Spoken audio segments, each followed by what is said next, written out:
I will fulfill my vows before those who fear the Lord.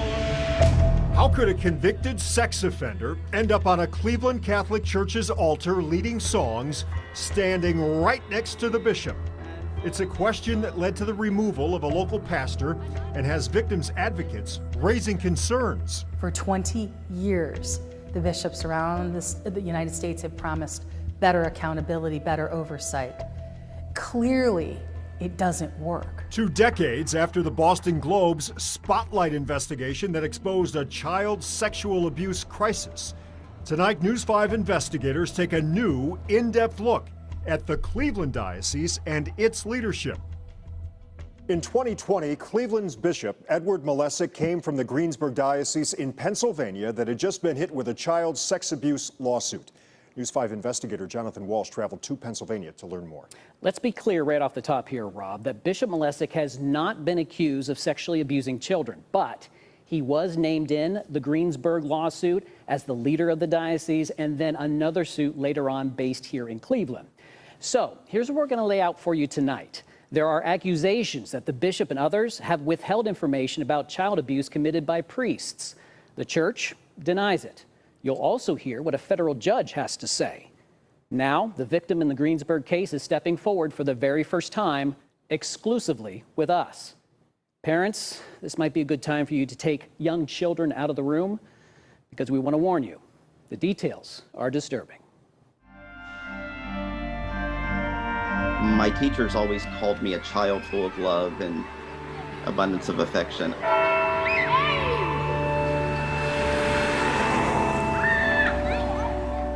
This is the church John Doe attended as a young boy in Everson, Pennsylvania, a church in the Catholic Diocese of Greensburg. I was a happy, optimistic young kid. He says he and his family trusted his church community, but that would soon be shaken and shattered. I was raped by the head of my family church repeatedly. By a Catholic priest. In a federal lawsuit, John Doe said a priest named Joseph Stredzinski sexually abused him numerous times in several places, including Washington, D.C., in hotel rooms. Different trips that I had gone on with the priest for youth functions, the pro-life movement in the District of Columbia. Here's a timeline. John Doe says the abuse happened from 1991 to 1997. The lawsuit states during that time, John Doe reported the sexual abuse, or attempted to do so, to church and secular authorities on multiple occasions, leaving messages at the diocese office, reporting the abuse to a nun, but was told he must be mentally disturbed. And even the mayor of Everson at the time contacted a clergy member in the diocese about the priest in question. Records show the accused priest, Father Stredzinski, died in 2015, the same year Malesic became bishop in Greensburg. John Doe's lawsuit was filed in June of 2020. In the lawsuit, John Doe claimed Malesic was part of a conspiracy to conceal allegations of sexual assault and abuse from the public. Just a couple months later, in September of 2020, Malesic was sent to Cleveland. Bishop Malesic never did anything to help me in my case. Never reached out to my attorney, never reached out to me. Attorney Richard Serbin represents John Doe. I actually hold the institutions more responsible than the predator. The predator can't help themselves. The institutions can. Malesic was not the bishop during the time when John Doe says he was abused. However, the suit says as Malesic added names to Greensburg's list of credibly accused priests, he didn't give enough details. In 2018, the Pennsylvania grand jury found lots of documentations of concerns surrounding Father Stredzinski, including handwritten notes in his file. To this day, the Greensburg list only shows the name of Stredzinski and no details about the abuse. Doe's lawsuit states the diocese knew or reasonably should have known about the priest's sexual interest in children. This was wrong, and maybe you weren't there when it happened, but the institution that you speak for was.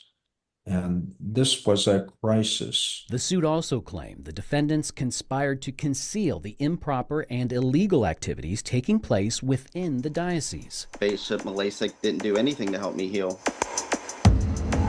The Greensburg Diocese tried to get the case kicked out of court, but the federal judge wrote, Mr. Doe has sufficiently pled his claim of conspiracy, including against Bishop Malesic.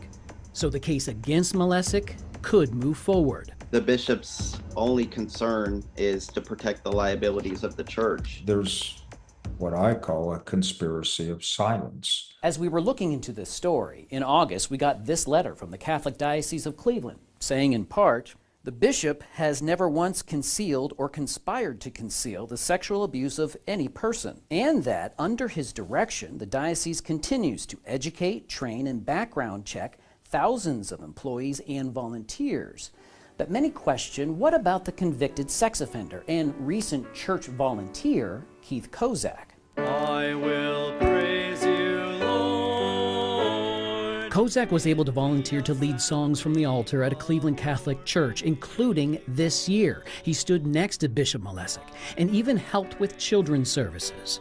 A man that court records show tried to meet up with a young boy, but it was all part of a police sting. Hello, Keith. Yes. As we reported just a couple months ago, Kozak told us the pastor of the church, Father Michael Feltz, knew his criminal background. I sat down with him and we had a nice long talk, plus I filed paperwork with the diocese. Filed paperwork with the diocese. However, parishioners and the parents of the church's school told News 5 investigators they never knew anything about Kozak's past until News 5 broke the story. Tonight. After our report, Bishop Malesic banned the sex offender from volunteering and forced Father Feltz to resign as pastor.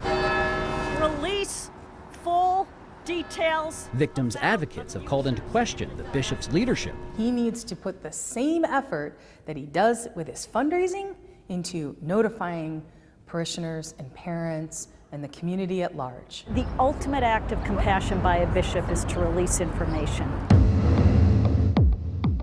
And as the leader of the diocese, there was another lawsuit naming Malesic, this time in Cleveland in 2022, after Father Robert McWilliams was convicted of sex crimes against several children.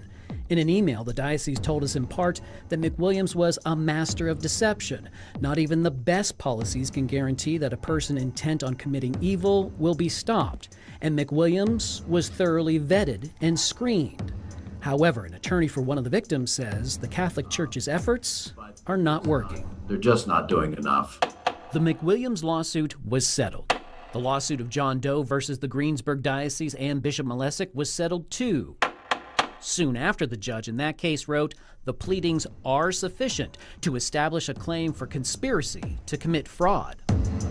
That suit stated, after the abuse, John Doe has suffered serious and permanent physical and emotional injuries. I was in pain that I haven't been able to recover from. I couldn't even step in front of a church or inside a church as an adult. But he is determined to help other victims of abuse. My voice is all I have, so I will continue to advocate for change. The terms of the settlements in the Pennsylvania and Cleveland cases have not been disclosed. There is no admission of guilt. We have asked for a sit-down interview with the bishop several times. He has declined each time. You can read the letter that the Cleveland Diocese sent to our newsroom and statements the diocese in Greensburg and Cleveland have sent to us as well. Those are on news5cleveland.com. I'm News 5 investigator Jonathan Walsh.